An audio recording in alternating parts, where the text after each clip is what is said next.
حضرات گرامی قدر، آج کا یہ موقر اجلاس جمعیت اہل حدیث ٹرسٹ بھیمنڈی کے زیر اہتمام رچایا گیا ہے اور جماعت کے چند نوجوانوں کا اس میں مؤثر رول رہا ہے۔ جمعیت اہل حدیث ٹرسٹ بھیمنڈی مہاراشٹر کی ایک فعال، متحرک اور ایکٹیو جماعت ہے۔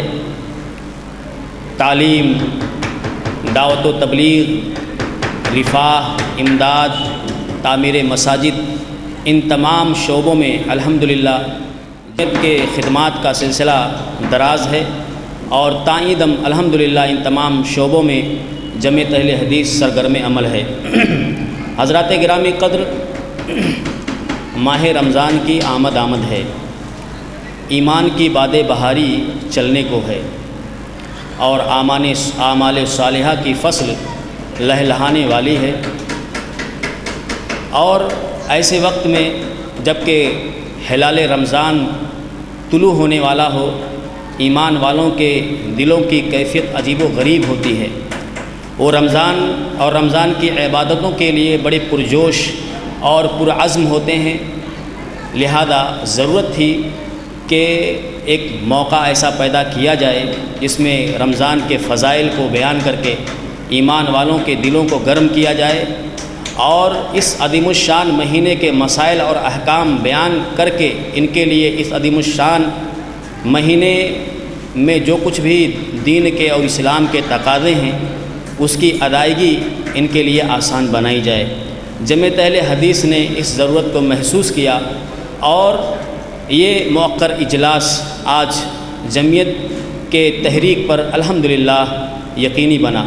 محترم سامعین، یہ جمعیت اہل حدیث کا اسٹیج ہے اور یہ اسٹیج منہج صحابہ کا امین ہے، کتاب و سنت کا نقیب ہے۔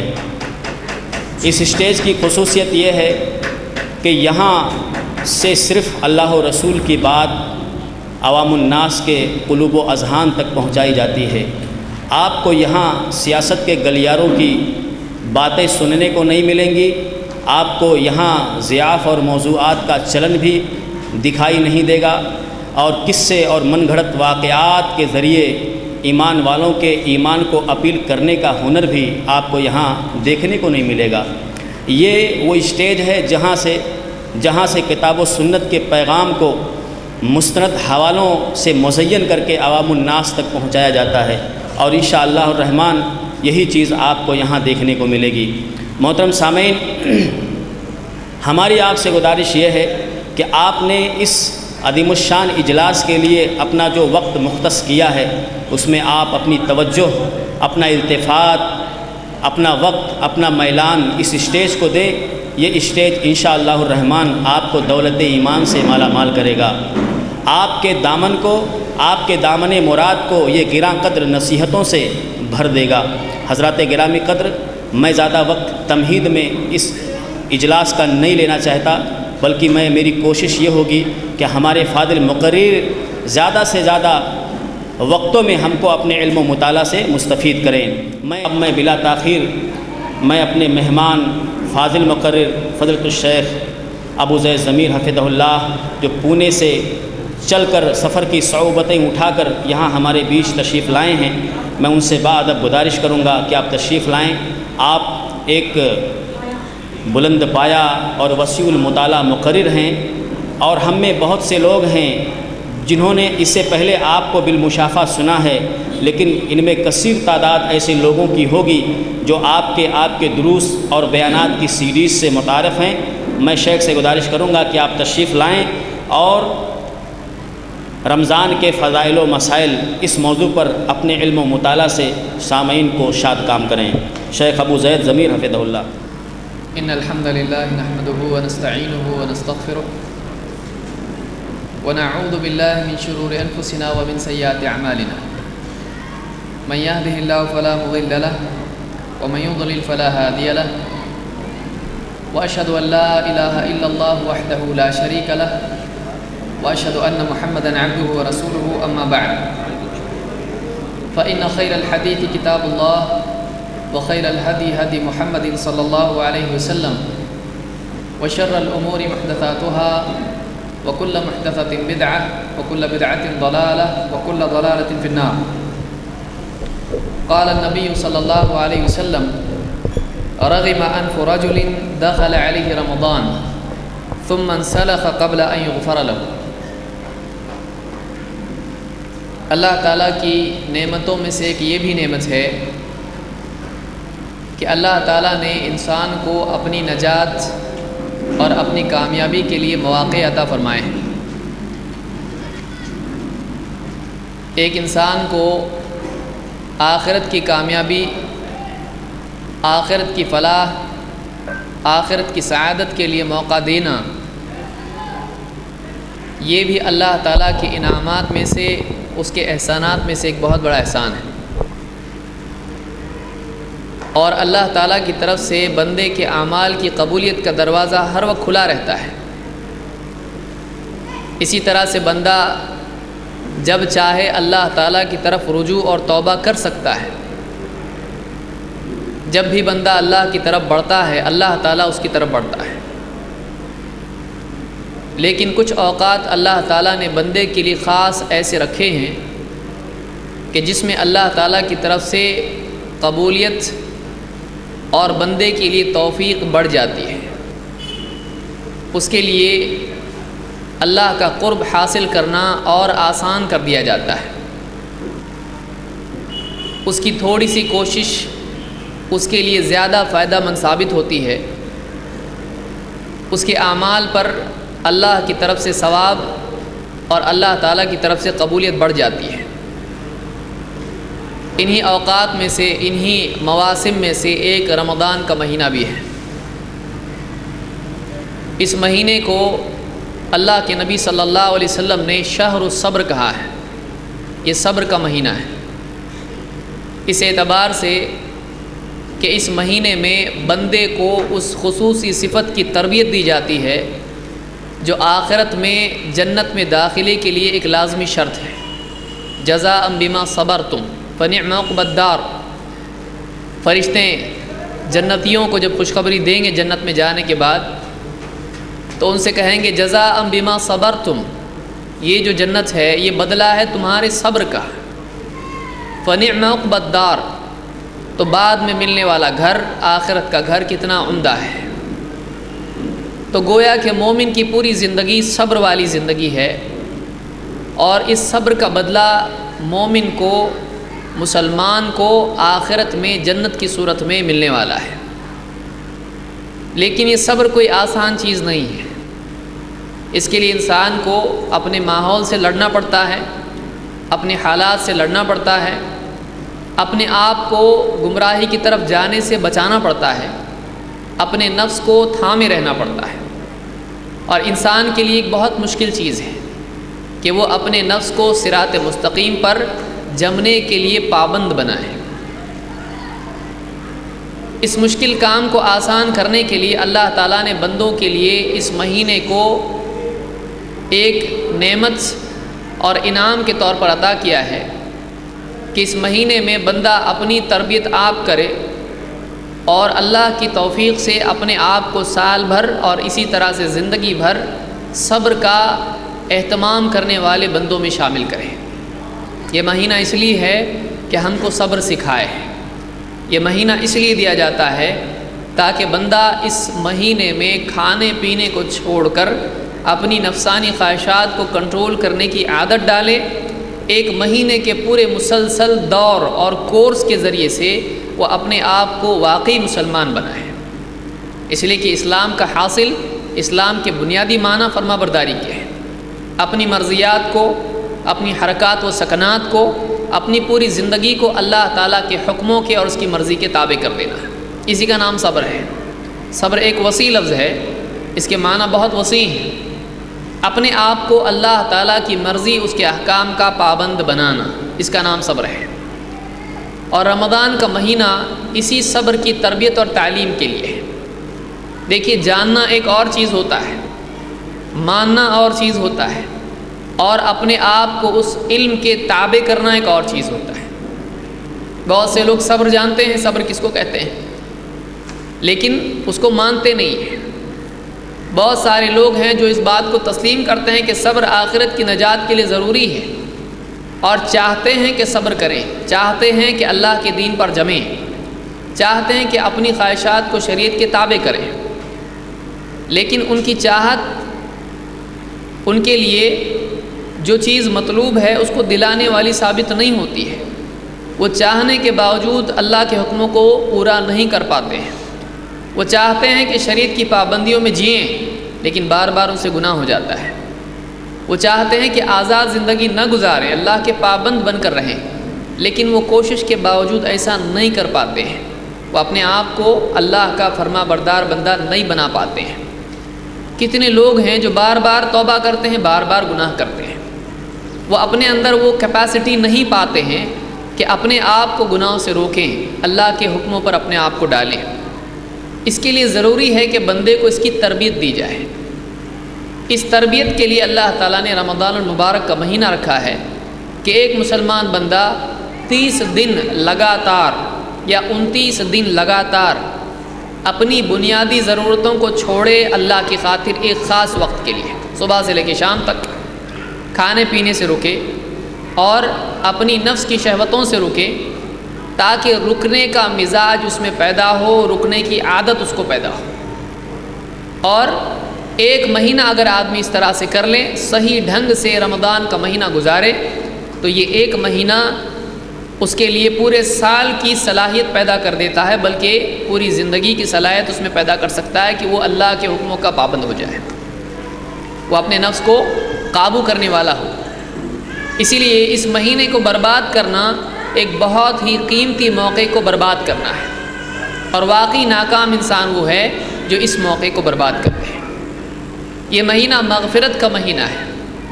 اس مہینے میں اللہ کی طرف سے مغفرت کا خصوصی انعام ہوتا ہے۔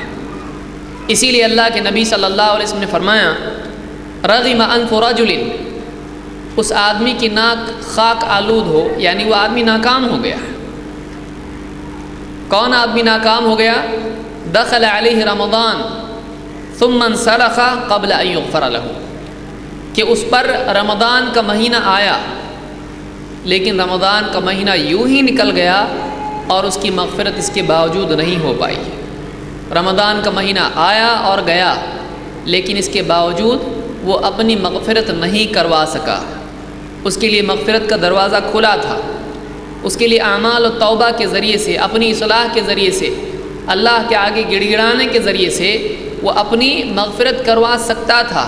اس کے پاس مغفرت کے حصول کا دروازہ کھلا ہوا تھا، لیکن لاپرواہی کی وجہ سے اور اپنی خواہشات میں، لذتوں میں، راحتوں میں، آسائشوں میں، آسانیوں میں پڑا رہا، اور رمضان کا مہینہ ایک ایک کر کے ایک ایک دن گزر گیا اور اس نے اپنی مغفرت نہیں کرائی، اللہ کے ہاں وہ مقبول بندہ نہیں بنا۔ تو ایسا آدمی ناکام ہے۔ آپ خود جانتے ہیں اور ہر آدمی اپنے اندر یہ بات محسوس کرتا ہے کہ ہر سال رمضان کا مہینہ آتا ہے، آدمی رمضان سے پہلے کافی پلاننگ پروگرامنگ کرتا ہے، رمضان کے پہلے کچھ دنوں میں جوش جذبہ ہوتا ہے، لیکن یہ جذبہ دھیرے دھیرے کم ہو جاتا ہے۔ مسجدیں ابتدائی دنوں میں بھری ہوئی ہوتی ہیں، ایک جوش سب میں ہوتا ہے، لیکن دھیرے دھیرے ایک ایک سب کم ہوتی چلی جاتی ہے۔ پھر وہی جو ہمیشہ کے ریگولر نمازی ہیں وہی نمازی رہ جاتے ہیں۔ تراویح میں فرائض سے زیادہ عوام جمع ہو جاتی ہے، لیکن پھر دھیرے دھیرے یہ مجمع نہ جانے کہاں کھو جاتا ہے، غائب ہو جاتا ہے، اور پھر آخری دنوں میں کچھ لوگ کچھ خاص راتوں میں بڑھ جاتے ہیں، اور ایک ایک کر کے یہ دن نکل جاتے ہیں، عید آتی ہے اور سب کچھ موسم پھر سے ماحول ویسا ہو جاتا ہے جیسا رمضان سے پہلے تھا۔ پھر دو آدمی بیٹھ کے بولتے ہیں کہ رمضان کا مہینہ کتنا جلدی آیا، جلدی نکل گیا، اور اپنے کیے پر، اپنے کھونے پر، اپنی بے عملی پر، اپنی لاپرواہی پر افسوس کرتے ہیں۔ افسوس کرنے سے ایک انسان کی کھوئی ہوئی نعمت اس کو واپس نہیں ملتی ہے۔ ایک آدمی گاڑی آئے پلیٹ فارم پہ اور اس کو پکڑنے کے لیے دوڑے نہیں، جلدی نہیں کرے، اور گاڑی نکل جائے، ٹرین نکل جائے، اور آدمی پچھتائے، تو اس کے پچھتانے سے ٹرین واپس الٹی پیچھے نہیں آئے گی، اس کی ٹرین چلی گئی ہے۔ تو افسوس اور پچھتانا انسان کے لیے سبق بن سکتا ہے لیکن موقع گیا ہوا واپس نہیں آتا ہے۔ ایک سال میں ایک مرتبہ رمضان کا مہینہ آئے اور آدمی اس کو برباد کر دے، معلوم نہیں ایک آدمی دوبارہ اس رمضان کو پائے گا کہ نہیں پائے گا۔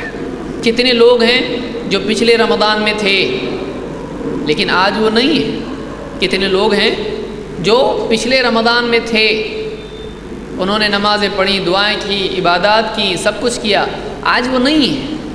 کتنے لوگ ہیں جنہوں نے پچھلے سال رمضان کو برباد کیا تھا اور لوگوں کے سمجھانے پر یا خود احساس پیدا ہونے کے بعد انہوں نے کہا تھا کہ آئندہ اگلے سال انشاءاللہ رمضان اچھے سے گزاریں گے، لیکن آج وہ لوگ نہیں ہیں۔ ایک آدمی نہیں جانتا ہے اس کی موت کب آنے والی ہے۔ رمضان کا مہینہ ہم کو یہ بات یاد دلاتا ہے کہ ایک آدمی آج دنیا میں ہے، اس کو زندگی ملی ہوئی ہے، اس کو وقت ملا ہے توبہ کے لیے، عمل کے لیے، نجات کے لیے، کامیابی کے لیے، لیکن آدمی کا ایک ایک دن نکل جاتا ہے اور زندگی ختم ہو جاتی ہے۔ رمضان کا مہینہ یہی سبق اور یہی بات ہم کو یاد دلاتا ہے کہ رمضان میں ایک ایک دن کر کے نکلتے چلے جاتے ہیں، 30-29 دن ختم ہو جاتے ہیں، آدمی دن گنتا رہ جاتا ہے، ابتدا میں 1 2 3 گنتا ہے اور پھر آخری دنوں میں 3 2 1 الٹا گنتا ہے۔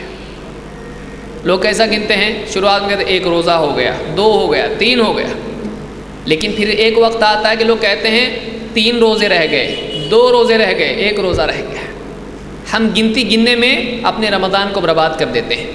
واقعی سمجھدار انسان وہ ہے کہ رمضان کا مہینہ پائے اور اس مہینے کے بارے میں حساس ہو، سمجھداری کے ساتھ اس مہینے کو اپنی نجات کے لیے استعمال کرے، اس کے ایک ایک لمحے کو قیمتی سمجھے اور ایسا سمجھ کے چلے کہ بہت ممکن ہے اگلا رمضان ہم نہ ہوں، بہت ممکن ہے ایک آدمی اگلے رمضان میں موجود نہ ہو۔ آپ بتائیے جو آج نہیں ہیں، جو پچھلے رمضان میں تھے، کیا ان کو معلوم تھا آج وہ مرنے والے ہیں؟ ان کو نہیں معلوم تھا، وہ یہی سوچتے رہے کہ اگلا رمضان اچھے سے گزاریں گے، لیکن آج وہ دنیا سے جا چکے ہیں، ہم لوگ ان کی نمازیں پڑھ چکے ہیں، دنیا بھر میں کتنے مسلمان دنیا سے جا چکے ہیں۔ ہم نہیں جانتے کہ اس رمضان میں بھی ہم رہ پائیں گے کہ نہیں، ہم نہیں جانتے کہ یہ رمضان چلا جائے اگلے رمضان میں ہم رہیں گے کہ نہیں رہیں گے۔ ایک آدمی مستقبل کی خواہشات اور مستقبل کے خوابوں میں جینے کی بجائے آج کے موقع کو صحیح استعمال کرے، وہ آدمی عقل مند ہے۔ عقل مند وہ نہیں ہے جو تمناؤں کو دین سمجھ لے، عقل مند وہ ہے جو آج کے موقع کو استعمال کر کے اپنے دین کی، اپنی آخرت کی اصلاح کر لے۔ سمجھدار آدمی وہ ہے۔ یہی بات اللہ کے نبی صلی اللہ علیہ وسلم نے اس حدیث میں بتلائی ہے اور تنبیہ کی، آپ نے فرمایا وہ آدمی ناکام و نامراد ہو گیا جس پر رمضان کا مہینہ آیا، پھر وہ رمضان کا مہینہ پورا کا پورا نکل گیا، لیکن پورا مہینہ پانے کے بعد بھی اس نے ایسا کچھ نہیں کیا کہ اس کی مغفرت ہو جائے۔ بتائیے اتنا بڑا موقع انسان کو ملے اور وہ کھیل تماشے میں، کھانے پینے میں، لباس کے چکر میں، جوتے ٹوپی میں اپنا رمضان برباد کر دے، اس آدمی سے زیادہ ناسمجھ کون ہو سکتا ہے؟ سمجھدار آدمی وہ ہے جو اپنے ہر لمحے کو اللہ کی عبادت، اللہ کی اطاعت، اللہ کی رضا اور آخرت کی نجات کے لیے استعمال کرے۔ تو خلاصہ کلام یہ کہ یہ مہینہ چلا جائے گا جیسا کہ آنے والا ہے، اور اسی طرح سے زندگی بھی گزر جائے گی۔ آج ہم ہیں، کل نہیں رہیں گے، لیکن آج جو ہم کو ملا ہے اس کو صحیح استعمال کرنا، یہی ہمارے لیے سب سے بڑا سبق ہے۔ رمضان کا مہینہ زندگی کے ختم ہونے کو یاد دلاتا ہے کہ دیکھو آیا مہینہ گیا ختم، ایسے ہی زندگی آج ہے کل ختم ہو جائے گی۔ آئیے دیکھتے ہیں رمضان کے فضائل کیا ہیں۔ ہمارے پاس بہت کم وقت ہے، اس میں کچھ باتیں رمضان کے فضائل سے متعلق ہم دیکھیں گے۔ فضائل اور مسائل لینا ایک بہت لمبا وقت اس کے لیے درکار ہے۔ رمضان کے مسائل بارہا آپ سنتے رہتے ہیں، علماء نے کتابیں بھی اس پہ لکھی ہیں، اور آدمی بعد میں فرصت کے اوقات میں ان مسائل کی تفصیل معلوم کر سکتا ہے، لیکن مسائل کی ضرورت اس کو پڑتی ہے جس میں واقعی عمل کرنے کا جذبہ موجود ہو۔ اس لیے ہم آج کی اس مجلس میں اپنی توجہ زیادہ مرکوز کریں گے رمضان کی اہمیت اور اس میں کیے جانے والے اعمال کی فضیلت پر، تاکہ پھر جب جذبہ پیدا ہو جائے تو اس جذبے کے ساتھ ہم علم بھی حاصل کریں اور مسائل کی تفصیل بھی معلوم کریں۔ آئیے دیکھتے ہیں رمضان اور اس میں کیے جانے والے اعمال کی کیا فضیلت ہے۔ سب سے پہلے اس میں 10 حصے ہمارے ہیں، ایک ایک کر کے ہم سب دیکھیں گے، اور میں بہت ہی اختصار سے چیزیں بیان کروں گا اس لیے کہ ہمارے پاس اتنا وقت نہیں ہے۔ رمضان کے مہینے کی فضیلت کیا ہے؟ نمبر 1، رمضان کے مہینے کی کیا فضیلت ہے؟ سب سے پہلی بات تو یہ کہ اللہ کے نبی صلی اللہ علیہ وسلم نے اس مہینے کو مبارک مہینہ کہا ہے۔ مبارک اس کو کہتے ہیں جس میں برکت ہو، جو برکت والا ہو۔ اس مہینے میں برکت ہے، خاص طور سے اس مہینے کو برکت والا مہینہ کہا گیا ہے۔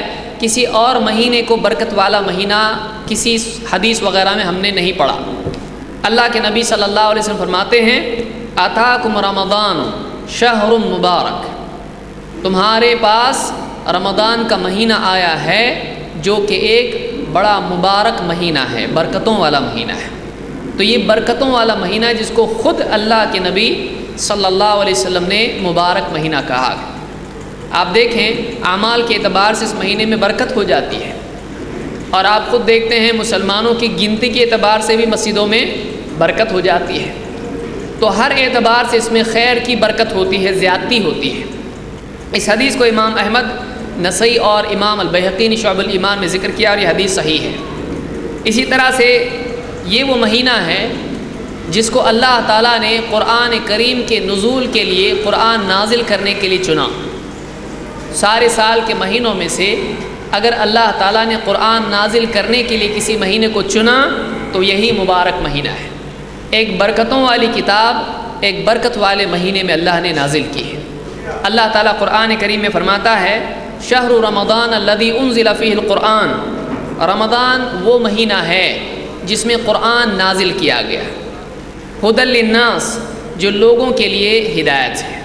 یہ قرآن لوگوں کے لیے ہدایت ہے۔ وبینات من الہدی والفرقان، اور اس قرآن میں ہدایت اور حق و باطل میں تمیز کی دلیلیں ہیں۔ اس میں ہدایت کی بھی دلیلیں ہیں، واقعی یہ راستہ، یہ قرآن ہدایت والا ہے، اس کی دلیلیں اس قرآن میں خود موجود ہیں، اور اسی طرح سے حق اور باطل میں تمیز کرنے کے اعتبار سے دلیلیں بھی قرآن کریم میں خود موجود ہیں۔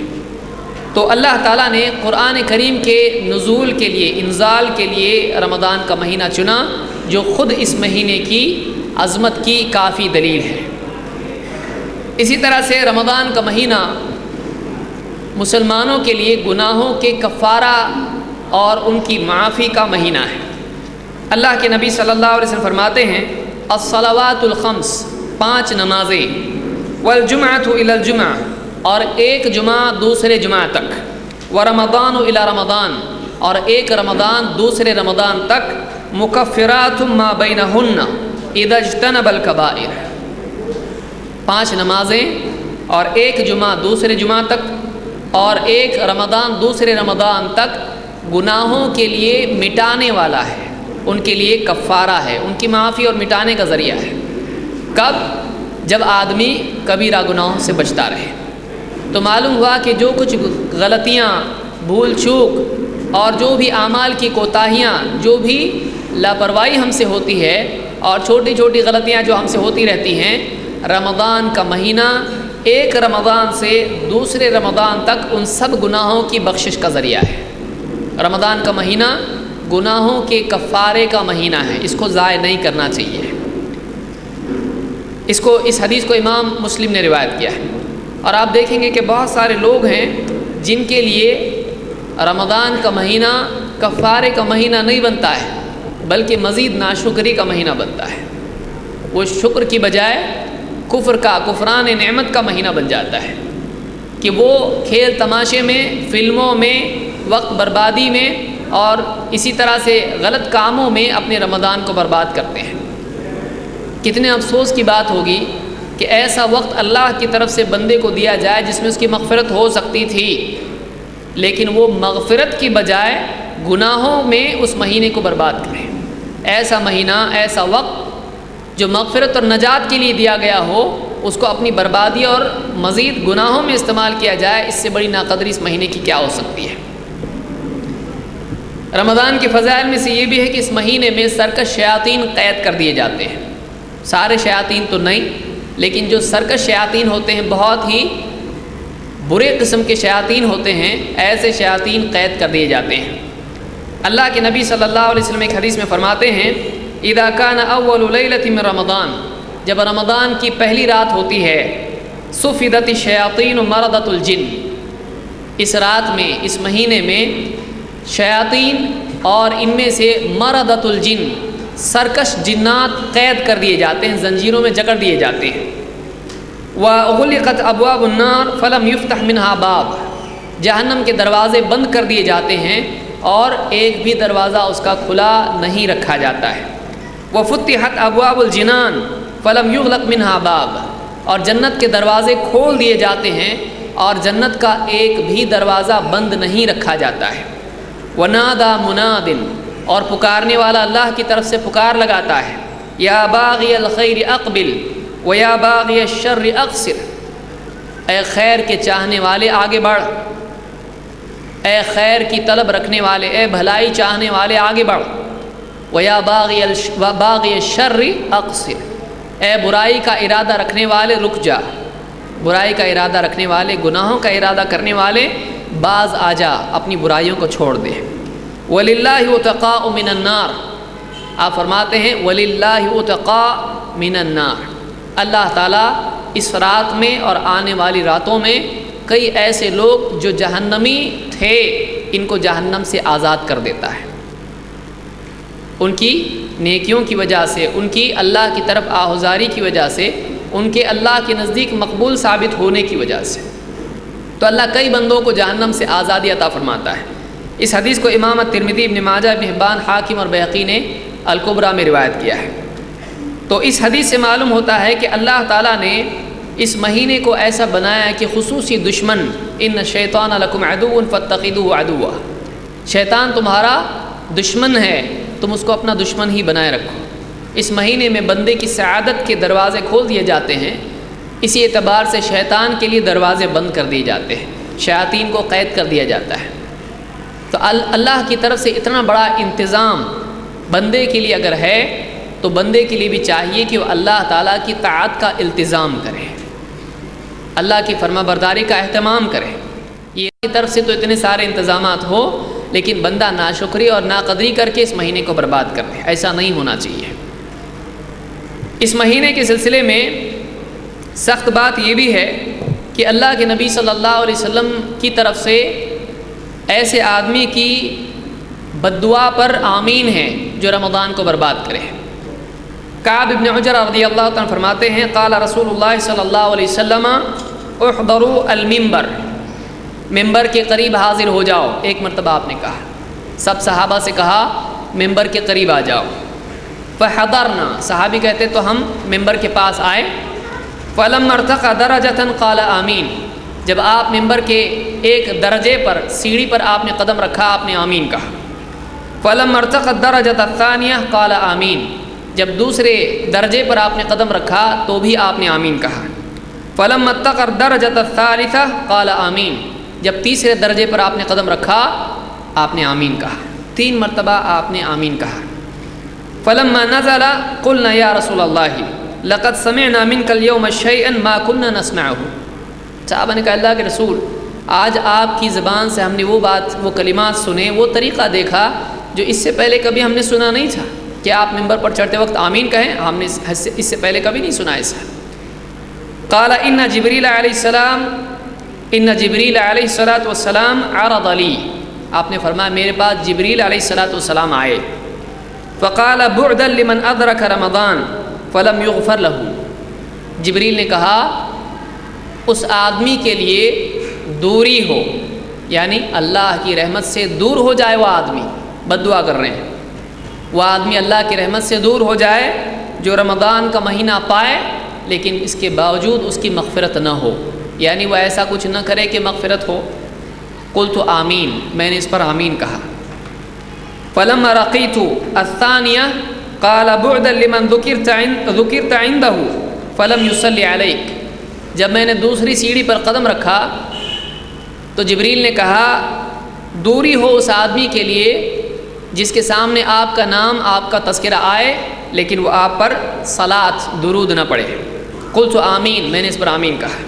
فلما رقیت الثالثہ، جب میں نے تیسری سیڑھی پر، تیسرے درجے پر قدم رکھا، قال بعدا لمن ادرک ابواہ الکبر عنده او احدهما فلم يدخلاه الجنہ، اس آدمی کے لیے دوری ہو، وہ آدمی اللہ کی رحمت سے دور ہو جائے جس کے ماں باپ بڑھاپے کی عمر میں اس کے پاس ہوں، دونوں یا کوئی ایک، لیکن اس کے باوجود وہ اس کو جنت میں داخل نہ کریں، یعنی وہ ان کی خدمت نہ کرے اور ان کو اپنے لیے جنت میں داخل ہونے کا ذریعہ نہ بنائے۔ آپ فرماتے میں نے اس پر بھی آمین کہا۔ ایک روایت میں کہ جبریل نے خود کہا آپ آمین کہیے، اور پھر اس کے بعد اللہ کے نبی صلی اللہ علیہ وسلم نے آمین کہا۔ آپ دیکھیں اللہ کے نبی صلی اللہ علیہ وسلم اور جبریل فرشتوں میں سب کے سردار، اور محمد رسول اللہ صلی اللہ علیہ وسلم انبیاء میں سب کے سردار، فرشتوں کے سردار کی دعا ہے رمضان برباد کرنے والا اللہ کی رحمت سے دور ہو جائے، اور انبیاء کے سردار کی آمین اس پر ہے۔ ایسا آدمی کتنا محروم ہے جو اس بد دعا کا حقدار بن جائے۔ بتائیے کتنی سخت بات ہے ایک آدمی کے لیے کہ رمضان کی ناقدری وہ کرے اور اس پر اللہ کے نبی صلی اللہ علیہ وسلم کی بد دعا ہو۔ اس حدیث کو امام الحاکم نے روایت کیا اور یہ حدیث صحیح ہے۔ اسی طرح سے دوسری چیز ہم دیکھیں گے، یہ رمضان کی اہمیت اور اس کی فضیلت ہے۔ روزے کی فضیلت کیا ہے؟ رمضان کا معظم حصہ، دن کا حصہ روزے کی حالت میں کٹتا ہے، لیکن بہت سارے لوگ روزے کو روزی کی فکر میں گزار دیتے ہیں۔ بہت سارے لوگوں کا روزہ کیا ہوتا ہے؟ صبح تو سحری اتنی کر لیتے ہیں کہ دوپہر تک ہضم کرنے میں ہی وقت جاتا ہے، ڈکار لیتے رہتے دن بھر، اللہ حفاظت فرمائے۔ اتنی سحری کر لیتے ہیں کہ پیٹ بھی اس کو برداشت نہیں کر پاتا ہے، اور دوپہر کے بعد سے فکر میں کیا لگے رہتے ہیں، مسجد میں لیٹے رہتے ہیں، شام میں کیا بنانا ہے، کہاں کھانا ہے، کیا کھانا ہے۔ گھروں میں بھی یہی فکر ہوتی ہے کہ آج کیا بنے گا۔ آپ بتائیے بھوکا رہے انسان، پیٹ بھوکا لیکن دل کھانے کی فکر میں، فائدہ کیا ہے؟ دل پورا کا پورا اللہ کی یاد، قرآن کی تلاوت، آخرت کی فکر، اس کی لذت سے ناآشنا ہو کر پورا کا پورا دل کس کی فکر میں لگا رہے؟ ہانڈی میں لگا رہے۔ اس سے زیادہ ناکام آدمی کون ہے کہ اس کے دل میں صرف کھانے کی فکر دن بھر ہو؟ یہ بہت افسوس کی چیز ہے۔ رمضان کا مہینہ ہم اپنے جسم کو بھوک دیں اور اپنی روح کو اللہ کے قرب کی غذا دیں۔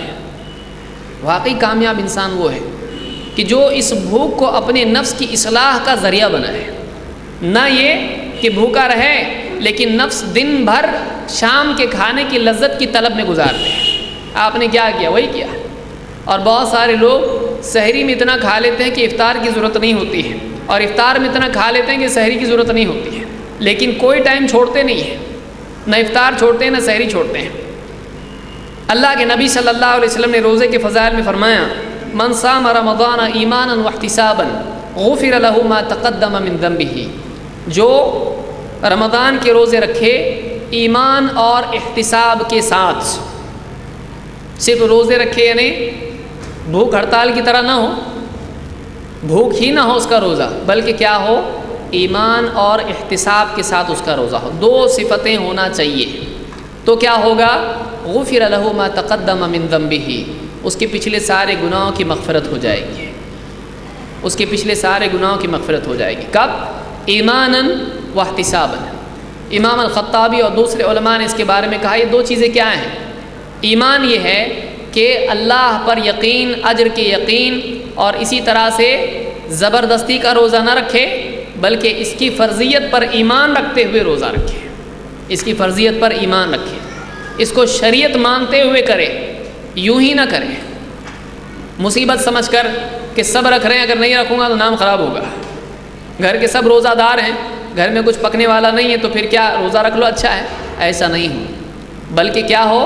اس کی فرضیت کے اعتقاد کے ساتھ ہو، اللہ کا حکم سمجھ کے اس کو کرے، اللہ کے حکم کی تعمیل میں کرے، اس پر ایمان رکھتے ہوئے کرے، ایماناً واحتساباً، شوق کے ساتھ اور اللہ کے قرب کی طلب کے ساتھ، اور روزے پر اللہ کی طرف سے جو وعدے ہیں، جو اس کی فضیلتیں ہیں کہ روزہ رکھنے پر یہ ملے گا دنیا اور آخرت میں، تو ان فضائل کے حصول کے لیے ان کی طلب اور ان کے شوق میں روزہ رکھیں۔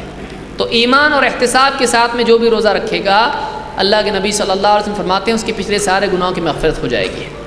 تو روزہ، صوم ہمارے لیے گناہوں کی مغفرت کا ذریعہ ہے، بشرطے کہ وہ ایمان اور احتساب کے ساتھ میں ہو۔ بہت سارے لوگ کہتے ہیں چلو رمضان آ گیا ڈائٹنگ ہو جائے گی، ڈائٹنگ کے لیے رمضان کا روزہ مل گیا، اس کو روزے کا ثواب نہیں ملے گا۔ اگر اس کی نیت ڈائٹنگ ہو تو اس کو ثواب نہیں ملے گا۔ کیوں؟ اس لیے کہ اس نے اللہ کے قرب کی بجائے دنیا اس سے چاہے۔ اس لیے خالص اللہ کے لیے روزہ رکھیں اور اللہ کا حکم سمجھ کے روزہ رکھیں، وہ ساری فضیلتیں بھی ملیں گی اور ڈائٹنگ آٹومیٹک ہو جائے گی۔ لیکن نیت یہ کریں گے تو وہ نہیں ملے گا جو آخرت میں ہے۔ اللہ ہم سب کو نیتوں کی اصلاح کی توفیق عطا فرمائے۔ یہ جو حدیث میں نے بیان کی، امام البخاری، مسلم دونوں نے اس کو روایت کیا ہے۔ اسی طرح سے صوم، روزہ جہنم سے آزادی کا ذریعہ ہے۔ اللہ کے نبی صلی اللہ علیہ وسلم فرماتے ہیں ان للہ عند کل فطر عتقاء وذلک فی کل لیلہ۔ اللہ کے ہاں ہر دن ایسا ہوتا ہے، یعنی ہر رات میں ایسا ہوتا ہے افطار کے وقت کہ اللہ تعالیٰ بہت سے بندوں کو جہنم سے آزاد کر دیتا ہے۔ ہر دن رمضان میں ایسا ہوتا ہے کہ کئی لوگ ہوتے ہیں جو اپنے گناہوں کی وجہ سے اسی وقت اگر مر جائیں تو جہنمی ہوں گے۔ اللہ کے ہاں وہ اتنے گناہ گار ہوتے ہیں کہ اگر اسی حال میں دنیا سے چلے جائیں جہنمی ہیں، ان کا عمل نامہ اس حال میں ہے، لیکن ان کے روزے کی وجہ سے اللہ ان کی اس نیکی کو قبول کر لیتا ہے اور اس کے بدلے میں اللہ تعالیٰ ان کو جہنم سے آزاد کر دیتا ہے۔ آپ بتائیے کون سا روزہ ہمارے لیے نجات کا ذریعہ بنے گا؟ ہم نہیں جانتے ہیں، اس لیے ایک بھی روزہ نہیں چھوڑنا چاہیے۔ بہت سارے لوگوں کے لیے روزے جو ہیں جیسے باغ میں پھل چنتے ہیں، پھول چنتے ہیں، ویسے روزے چنتے ہیں۔ کوئی کہتا ہے جمعہ کو روزہ رکھیں گے، کوئی کہتا ہے جمعرات کو چھٹی ہے، چلو اس دن لائٹ نہیں ہوتی، کمپنی بھی بند ہے، آج روزہ رکھیں گے، چھٹی والا روزہ۔ بعض جمعہ والا روزہ رکھتے ہیں۔ بعض بڑے لوگ ہوتے ہیں جو بڑے بڑے روزے رکھتے ہیں، 21، 23، 25، 27، 29۔ تو اس طرح سے روزوں میں چننا ہمارے لیے جائز نہیں ہے۔ اگر آدمی صحت مند ہے، مقیم ہے، ایسے آدمی کے لیے روزہ چننا جائز نہیں ہے، اس پر پورے روزے فرض ہیں، اس کو سارے روزے رکھنا چاہیے۔ اس حدیث میں آپ صلی اللہ علیہ وسلم فرماتے ہیں کہ اللہ کے ہاں ہر رات یعنی افطار کے وقت میں بعض بندے ایسی حالت میں پہنچ جاتے ہیں کہ اللہ تعالیٰ ان کے اس حال کو قبول کرتے ہوئے ان کو جہنم سے آزادی عطا فرماتا ہے۔ معلوم نہیں کون سا دن ہمارے لیے جہنم سے نجات کا ہو جائے، اس لیے ہر روزہ رکھنا چاہیے اور صحیح ڈھنگ سے رکھنا چاہیے۔ اس حدیث کو امام ابن ماجہ وغیرہ نے روایت کیا اور یہ حدیث حسن درجے کی ہے۔ اسی طرح سے اللہ کے نبی صلی اللہ علیہ وسلم نے ایک حدیث میں فرمایا کہ روزے کی طرح اور کوئی عمل نہیں ہو سکتا ہے۔ ابو امامہ رضی اللہ عنہ کہتے ہیں آتیت رسول اللہ صلی اللہ علیہ وسلم، میں اللہ کے رسول صلی اللہ علیہ وسلم کے پاس آیا، فقلت مرنی بامر آخذ عنک، اے اللہ کے رسول مجھ کو ایک ایسی چیز کا حکم دیں کہ میں آپ سے اس کو براہ راست اخذ کروں، میں اس کو مضبوطی سے تھامے رہوں۔ ایک بات کام کی ایسی بتا دیجیے، ایک حکم دے دیجیے کہ میں پابندی سے اس کا اہتمام کروں۔ آپ نے فرمایا علیک بالصوم فإنہ لا مثل لہ، آپ نے فرمایا تو روزوں کا اہتمام کر، صوم کا اہتمام کر، اس لیے کہ اس کی طرح کوئی اور عمل نہیں ہے، روزے کی طرح اور کوئی عمل نہیں ہے۔ تو یہ اتنا عمدہ عمل ہے کہ اس کے مشابہ کوئی دوسرا عمل نہیں ہے۔ صلاۃ، نماز اس کی اپنی اہمیت ہے اور دوسرے اعمال ان کی اپنی لذت اور اس کا الگ فائدہ ہے، لیکن صوم اس کی اپنی ایک شان ہے جو دوسرے اعمال سے اس کا وہ فائدہ نہیں ہوتا ہے جو صوم میں ہوتا ہے۔ تو روزے کے بارے میں آپ نے فرمایا کہ اس کی طرح کوئی اور عمل نہیں ہے۔ اس کو امام احمد، نسائی، ابن حبان اور حاکم نے روایت کیا اور یہ صحیح حدیث ہے۔ اسی طرح سے دل کی بیماریوں کا علاج روزے میں ہے، صوم میں ہے۔ اللہ کے رسول صلی اللہ علیہ وسلم فرماتے ہیں صوم شہر الصبر، صبر کے مہینے کا روزہ۔ صبر کے مہینہ کون سا ہے؟ رمضان کا مہینہ ہے۔ صبر کے مہینے کے روزے، وثلاثۃ ایام من کل شہر، اور ہر مہینے کے 3 دن کے روزے، ہر مہینے 3 دن نفل روزے رکھنا، رمضان کے فرض روزے اور ہر مہینے میں 3 نفل روزے رکھنا۔ یذہبن وحر الصدر، آپ فرماتے ہیں کہ سینے کے اندر جو بیماریاں ہیں، جو برائیاں ہیں، کینہ، کپٹ، حسد، وسوسے اور اسی طرح سے ساری برائیاں جو بھی خرابیاں نفس کی ہوتی ہیں ان سب کو مٹا دیتا ہے۔ آپ بتائیے اس سے اچھا اور کیا چاہیے؟ یوم لا ينفع مال ولا بنون الا من اتى اللہ بقلب سلیم، قیامت کے دن نہ مال نفع دے گا نہ اولاد نفع دے گی۔ اس دن اگر فائدہ مند انسان ہوگا، نفع والا کوئی ہوگا تو وہی جو اللہ کے پاس صحیح سالم دل لے کر آئے۔ اپنے دل کی اصلاح بہت ضروری ہے، اپنے سینے کو صاف ستھرا رکھنا ضروری ہے۔ قیامت کے دن یوم تبلی السرائر، چھپے ہوئے بھید کھولے جائیں گے۔ اس دن آدمی کا دل دیکھا جائے گا، واقعی اس نے اپنے دل کو صحیح کر کے آیا کہ نہیں آیا۔ روزہ ایک بہت عمدہ عمل ہے جس کے ذریعے سے آدمی کے قلب کی طہارت ہوتی ہے۔ آدمی نہا دھو کے صاف ہو سکتا ہے، دل کو آپ کس پانی سے صاف کرو گے؟ دل کی صفائی کا ذریعہ روزہ ہے۔ اس لیے آپ نے فرمایا یذہبن وحر الصدر، کہ روزے کے ذریعے سے آدمی کے سینے میں جو گندگی ہے وہ نکل جاتی ہے۔ اس کو امام البزار نے روایت کیا اور یہ حدیث صحیح ہے۔ اسی طرح سے روزہ اخلاص کے ساتھ اگر آدمی رکھے، خالص اللہ کے لیے رکھے، تو پھر اس کی کیا فضیلت ہے؟ آئیے دیکھتے ہیں خود اللہ کے نبی صلی اللہ علیہ وسلم کیا فرماتے ہیں۔ ایک حدیث جو حدیث قدسی بھی ہے اور حدیث نبوی بھی ہے، دونوں چیزیں اس میں جمع ہو جاتی ہیں۔ اللہ کے نبی صلی اللہ علیہ وسلم فرماتے ہیں یقول اللہ عز وجل، اللہ عز وجل فرماتا ہے الصوم لی وانا اجزی بہ، روزہ میرے لیے ہے اور اس کا بدلہ خود میں دوں گا۔ سارے اعمال اللہ کے لیے ہوتے ہیں، اور جو بھی اعمال ہے اللہ کے سوا کوئی اور بدلہ ان کا نہیں دے گا، لیکن نسبت کی وجہ سے کسی عمل کی قیمت بڑھ جاتی ہے۔ اللہ نے روزے کو خاص اپنے ساتھ جوڑا ہے، اور اللہ نے فرمایا الصوم لی وانا اجزی بہ، روزہ خالص میرے لیے ہے۔ آپ دیکھیں ایک آدمی نماز پڑھ رہا ہے، دکھائی دیتا ہے نماز پڑھ رہا ہے، لیکن روزہ رکھا ہوا ہے، لوگوں کے بیچ میں بیٹھا ہوا باتیں کر رہا ہے، کسی کو معلوم نہیں پڑتا ہے روزے دار ہے۔ روزہ اندر ہوتا ہے، آدمی کی نیت میں ہوتا ہے۔ یہ ایسا عمل ہے کہ آدمی صرف نیت کر لے تو ٹوٹ جاتا ہے، اگر دل میں ارادہ کر لے میں نے روزہ توڑ دیا، ٹوٹ جاتا ہے، روزہ ختم۔ لیکن اندر آدمی کا تقویٰ ہوتا ہے، اس کا ایمان ہوتا ہے، اس کا اللہ کا خوف ہوتا ہے کہ وہ اپنے سامنے کھانا دیکھتا ہے، پانی دیکھتا ہے، حلال چیزیں ہیں، حلال کمائی کی ہے، لیکن اللہ کی خاطر وہ نہیں کھاتا ہے۔ کوئی دیکھ رہا نہیں ہے تب بھی اپنے آپ کو کھانے پینے سے بچائے رکھتا ہے، جبکہ اس کے لیے کھانا پینا حلال تھا، حلال کمائی کا تھا۔ دل تقاضا کر رہا ہے، پیٹ میں تکلیف ہو رہی ہے، حلق سوکھ رہا ہے، لیکن اس کے باوجود وہ کھاتا نہیں، پیتا نہیں ہے، بیوی سے دور رہتا ہے۔ تو آپ دیکھیے روزہ اللہ کی خاطر ہوتا ہے، کوئی اور رکاوٹ اس کے لیے نہیں ہے، ہاتھ میں کوئی زنجیریں نہیں ہیں، اس کے منہ پہ کوئی پٹی نہیں لگی ہوئی ہے، لیکن اللہ کی خاطر، اللہ کے لیے وہ کھانے پینے سے رک جاتا ہے، حالانکہ اندر بہت قوی تقاضا ہوتا ہے، کام کاج، بھاگ دوڑ، دھوپ چھاؤں، اس سب کے باوجود آدمی اپنے آپ کو کھانے پینے سے روکتا ہے۔ کس کے لیے روکتا ہے؟ اللہ کی خاطر روکتا ہے، چاہے وہ کھلے حال میں ہو یا چھپے حال میں ہو۔ اس میں اخلاص کی شان پائی جاتی ہے، اسی لیے اللہ تعالیٰ نے روزے کی نسبت خالص اپنے ساتھ کی ہے۔ اللہ تعالیٰ فرماتا ہے الصوم لی، روزہ میرے لیے ہے، وانا اجزی بہ، اور اس کا بدلہ میں ہی عطا کروں گا۔ یدع شہوتہ واکلہ وشربہ من اجلی، بندہ میری خاطر اپنی شہوت چھوڑ دیتا ہے اور اپنا کھانا اپنا پینا چھوڑ دیتا ہے۔ والصوم جنہ، روزہ ڈھال ہے، ایک روایت میں کہ جہنم کی آگ سے ڈھال ہے۔ الصوم جنہ وللصیام فرحتان، اور روزے دار کے لیے دو خوشیاں ہیں، فرحۃ حین یفطر، ایک خوشی افطار کے وقت، وفرحۃ حین یلقی ربہ، اور دوسری خوشی وہ ہے جب وہ اللہ تعالیٰ سے ملے گا۔ دو خوشیاں ہیں، ایک افطار کے وقت، دوسری اللہ سے ملاقات کے وقت۔ افطار کے وقت ایک خوشی عامۃ الناس کی ہے، چلو بھوک گئی اور کھانے کو مل گیا، پینے کو مل گیا، یہ کیا ہے؟ ہر آدمی کو خوشی ہوتی ہے، بھوک کے بعد کھانا ملنا کھانے کی اہمیت کو بتاتا ہے۔ پھر عام کھانا بھی لذیذ دکھتا ہے، اچھا لگتا ہے، پانی کی قیمت سمجھ میں آتی ہے جب دن بھر پیاسا آدمی رہتا ہے۔ تو ایک تو خوشی یہ ہوتی ہے کہ بھوک چلی گئی، ذهب الظمأ وابتلت العروق، لیکن دوسری بڑی خوشی کیا ہے؟ وثبت الاجر، کہ نیک عمل کی تکمیل مومن کو خوشی دیتی ہے، جیسا کہ حدیث میں آپ صلی اللہ علیہ وسلم نے خود فرمایا جب نیکی سے تجھ کو خوشی ہو اور گناہ سے تکلیف ہو تو مومن ہے۔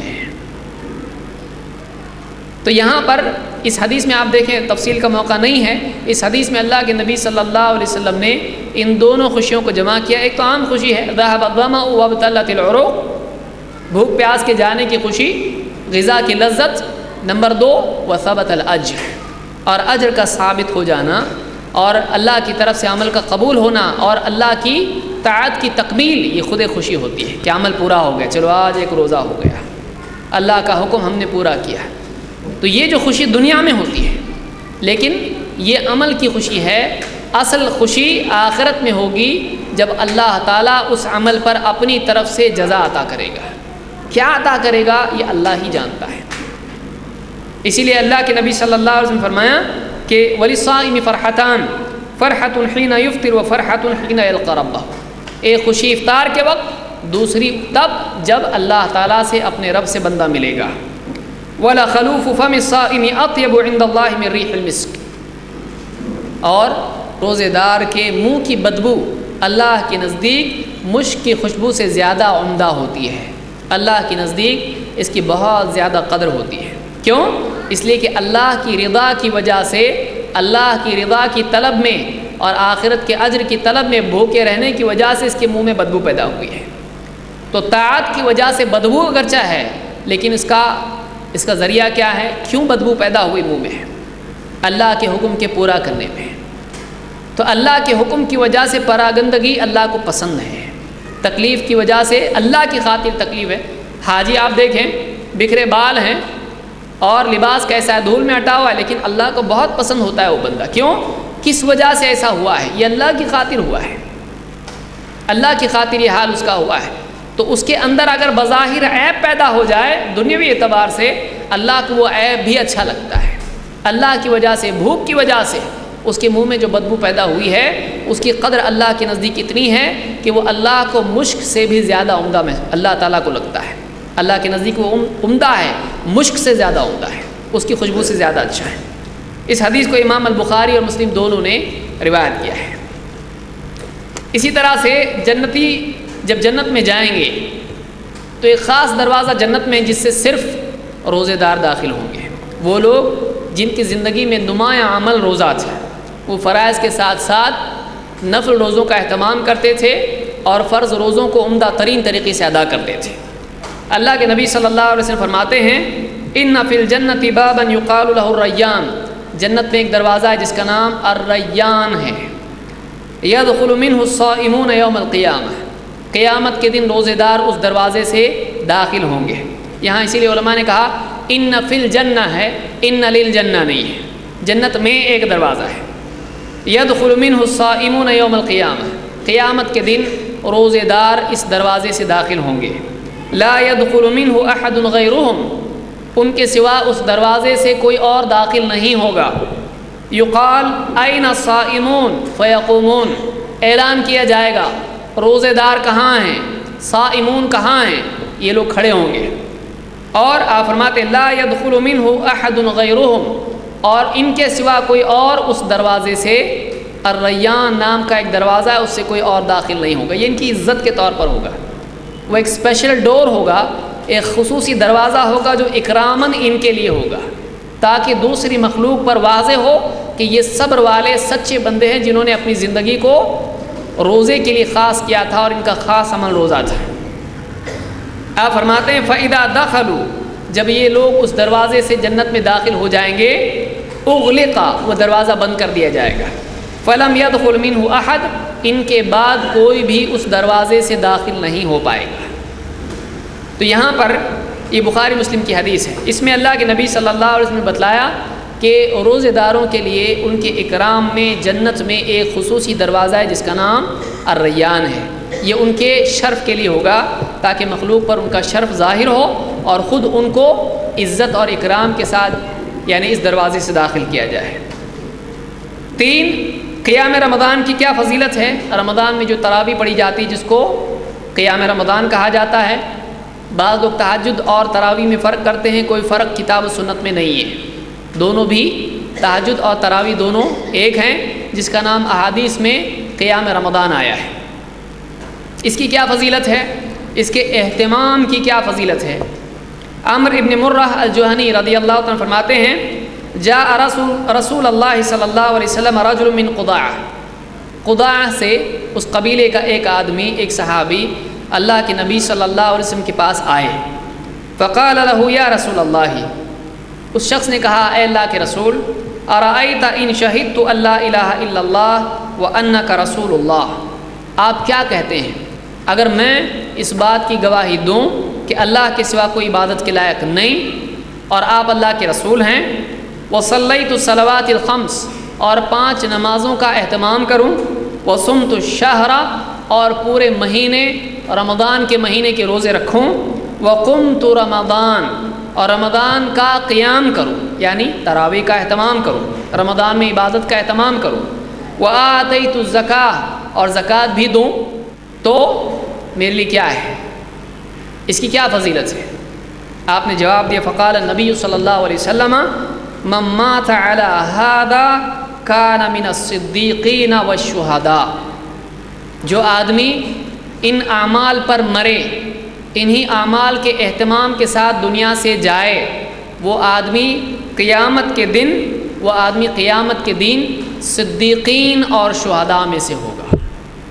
اللہ کے نزدیک اس کا مرتبہ صدیقین اور شہداء کی طرح ہوگا، انہی میں سے اس کو اٹھایا جائے گا.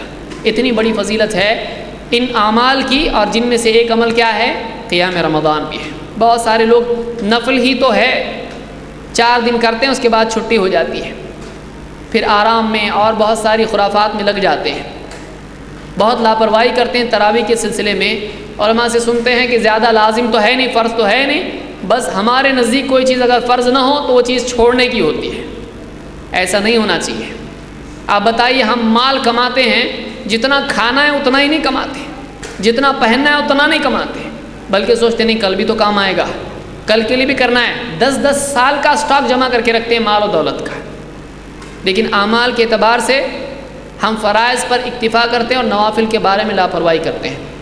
اور عام حالات میں تو چھوڑیے، رمضان کا مہینہ بھی اسی دھوکے میں نکل جاتا ہے. جو آدمی قیام رمضان کا اہتمام کرتا ہے ان اعمال کے ساتھ، اللہ کے نبی صلی اللہ علیہ وسلم نے ایسے آدمی کے لیے صدیقین اور شہداء کے مرتبے میں شمول کی فضیلت ذکر کی ہے. اس حدیث کو امام ابن خزیمہ وغیرہ نے روایت کیا ہے، اور یہ روایت صحیح ہے. اسی طرح سے رمضان میں تلاوت قرآن کی کیا فضیلت ہے؟ اللہ کے رسول صلی اللہ علیہ وسلم کا خاص اہتمام تھا کہ آپ رمضان کی راتوں میں جبریل کے ساتھ قرآن کی مدارست کیا کرتے تھے. کبھی آپ پڑھتے اور کبھی جبریل پڑھتے، اور آپ اپنے قرآن کا دور کیا کرتے تھے. ابن حجر نے یہی بات کہی ہے، مدارسہ کے معنی کبھی جبریل پڑھتے، کبھی اللہ کے رسول صلی اللہ علیہ وسلم پڑھتے. اور عام روایت میں آیا ہے کہ کبھی جبریل آپ پر قرآن پیش کرتے اور کبھی آپ جبریل پر قرآن پیش کرتے. اس کو عرض کہا جاتا ہے. ایک روایت میں آپ فرماتے ہیں، ان جبریل کان یعارضنی القرآن کل سنۃ مرۃ، جبریل ہر سال قرآن مجھ پر پیش کرتے تھے اور میں ان پر پیش کرتا تھا. میں ان کو پڑھ کے سناتا، وہ مجھ کو پڑھ کے سناتے. وَإِنَّهُ عَارَضَنِي الْعَامَ مَرَّتَيْنِ، لیکن اس سال جبریل اور میرے درمیان قرآن کی مدارست 2 مرتبہ ہوئی ہے. آخری سال میں آپ نے 2 مرتبہ قرآن کا دور کیا جبریل کے ساتھ رمضان کی راتوں میں، اور آپ نے فرمایا وَلَا أُرَاهُ إِلَّا حَضَرَ أَجْلِي، اور میں یہ سمجھتا ہوں کہ میرا وقت آ گیا ہے، میری موت کا وقت آ گیا ہے. ہر سال 1 مرتبہ راتوں میں دور ہوتا تھا، اس سال 2 مرتبہ ہوا ہے، تو میں سمجھتا ہوں کہ میری اجل، میری موت آ چکی ہے، یعنی اب اس کے بعد میں نہیں رہوں گا. تو اس سے معلوم ہوا کہ رمضان کی راتوں میں خصوصی طور پر آپ جبریل کے ساتھ دور کرتے تھے. آپ دیکھیں یہ الگ ہے، آپ صلی اللہ علیہ وسلم رمضان کی راتوں میں اپنے گھر میں تراویح یا قیام رمضان کرتے تھے، وہ نماز میں ہوتا تھا، اور یہ جبریل کے ساتھ الگ سے دور ہوا کرتا تھا قرآن کے پڑھنے اور سننے کا. تو رمضان میں خصوصی طور پر قرآن مکمل کرنا جتنا بھی ہے اللہ کے نبی صلی اللہ علیہ وسلم کا طریقہ تھا. ہمارے لیے بھی ہونا چاہیے کہ ہم قرآن کو رمضان میں خوب پڑھیں، اور اسی لیے علماء نے خصوصاً امام شافعی نے اس کی تاکید کی ہے کہ رمضان میں ایک خاص عمل ہے قرآن کے پڑھنے کا، تو کثرت سے تلاوت کرنا چاہیے۔ ابن رجب نے اس کو اپنی کتاب لطائف المعارف میں تفصیل سے ذکر کیا ہے۔ ہمارے پاس وقت نہیں کہ تفصیل سے ہر قول کو ہم دیکھیں۔ قرآن قیامت کے دن روزے کے ساتھ ساتھ بندے کے لیے سفارشی بنے گا، اور رمضان میں آپ جیسا کہ جانتے ہیں دن کی عبادت روزہ ہے اور رات کی عبادت قرآن کا پڑھنا اور سننا ہے، جس کو ہم تراویح کہتے ہیں۔ اسی کے ساتھ الگ سے قرات اور تلاوت بھی ہو سکتی ہے۔ اللہ کے رسول صلی اللہ علیہ وسلم فرماتے ہیں الصیام والقرآن یشفعان للعبد یوم القیامہ، قیامت کے دن روزہ اور قرآن بندے کے لیے سفارش کریں گے۔ دونوں عمل، قرآن اور روزہ دونوں بندے کے لیے سفارش کریں گے۔ یقول الصیام ای رب، روزہ کہے گا اے میرے رب، انی منعته الطعام والشہوات بالنہار فشفعنی فیہ، میری وجہ سے بندہ دن میں کھانے اور اپنی چاہتوں اور شہوتوں سے رکا رہا، اے اللہ میری سفارش اس بندے کے حق میں قبول کر۔ روزہ خود بندے کی روزے دار کی سفارش کرے گا۔ یقول القرآن، اور قرآن اللہ سے سفارش کرے گا، کہے گا ربی، اے میرے رب، منعته النوم باللیل فشفعنی فیہ، اے میرے رب میری وجہ سے یہ بندہ میرے پڑھنے کی وجہ سے رات میں نیند سے رکا رہا، میں نے اس کو سونے سے باز رکھا، تلاوت کی وجہ سے یہ سوتا نہیں تھا، رات میں قرآن پڑھتا تھا، فشفعنی فیہ، اے اللہ میری سفارش اس بندے کے حق میں قبول فرما۔ اللہ کے نبی صلی اللہ علیہ وسلم فرماتے ہیں جب دونوں سفارش کریں گے تو ان کی سفارش قبول کی جائے گی، فیشفعان، اللہ تعالیٰ ضرور ان کی سفارش قبول کرے گا، یعنی اس بندے کی مغفرت فرمائے گا۔ اس حدیث میں یہ معلوم ہوتا ہے کہ رمضان میں خصوصی طور پر آدمی کو چاہیے اور عام دنوں میں بھی کہ وہ راتوں میں قرآن کی تلاوت کرے، کچھ وقت نکالے کہ قرآن پڑھے۔ اس کو امام احمد طبرانی، حاکم اور بیہقی نے شعب الایمان میں ذکر کیا، اور یہ حدیث صحیح ہے۔ بعض لوگوں کو دھوکہ ہوتا ہے، وہ کیا کرتے ہیں قرآن کی تلاوت صرف پڑھنے میں کیا فائدہ ہے، سمجھ کے پڑھنا چاہیے، تو بقرہ کے 4-5 رکوع ہی میں وہ زندگی گزار دیتے ہیں۔ ایسا نہیں ہونا چاہیے، بلکہ تفسیر پڑھنے کے لیے الگ وقت آپ رکھیں، اور قرآن میں جو عربی قرآن ہے جس کو واقعی قرآن وہی ہے اس کی تلاوت کے لیے الگ سے آپ وقت رکھیں اور آپ پورا قرآن پڑھنے کی کوشش کریں، اور دوسرا وقت آپ رکھیں جس میں تھوڑا تھوڑا کر کے آپ قرآن کی تفسیر پڑھیں۔ تفسیر کے دھوکے کی وجہ سے آپ قرآن کی تلاوت کو ترک نہ کریں، اس کو یاد رکھیے۔ بعض اوقات کئی لوگ ہوتے ہیں 2-2 3-3 سال لگ جاتے ہیں لیکن قرآن پورا پڑھنے کی توفیق ان کو نہیں ملتی ہے۔ کیوں؟ وہ سمجھتے ہیں کہ ایسا پڑھنے میں کوئی فائدہ نہیں، حالانکہ آپ یاد رکھیے تفسیر کا فائدہ اپنی جگہ قائم ہے، مسلم ہے، تفسیر پڑھنے کا ثواب ہے، لیکن ہر حرف پہ جو ایک نیکی اور ایک نیکی کا 10 گنا ہے، یہ عربی میں جو قرآن نازل ہوا ہے اس قرآن کی تلاوت پر ہے، اس کو بھی یاد رکھیں۔ تو وہ نیکیاں آپ کو کیسے ملیں گی؟ وہ تو آپ کو اتنا ہی قرآن پڑھنے پہ ملیں گی، تفسیر کے ہر حرف پہ آپ کو نہیں ملے گا، یہ صرف قرآن پر ہے۔ یہ حدیث پر فضیلت نہیں ہے تو تفسیر پہ کہاں سے ملے گی؟ یہ صرف قرآن کی تلاوت پر فضیلت ہے۔ تو اللہ تعالی ہم کو قرآن کی تلاوت اور اس کے فہم دونوں کی توفیق عطا فرمائے۔ اسی طرح سے 5ویں چیز، رمضان میں دعا کا بھی اہتمام کرنا چاہیے، اس لیے کہ روزے دار کی دعا قبول کی جاتی ہے۔ اللہ کے نبی صلی اللہ علیہ وسلم فرماتے ہیں 3 دعوات مستجابات، 3 لوگ ہیں، 3 دعائیں ہیں جو یقیناً قبول کی جاتی ہیں۔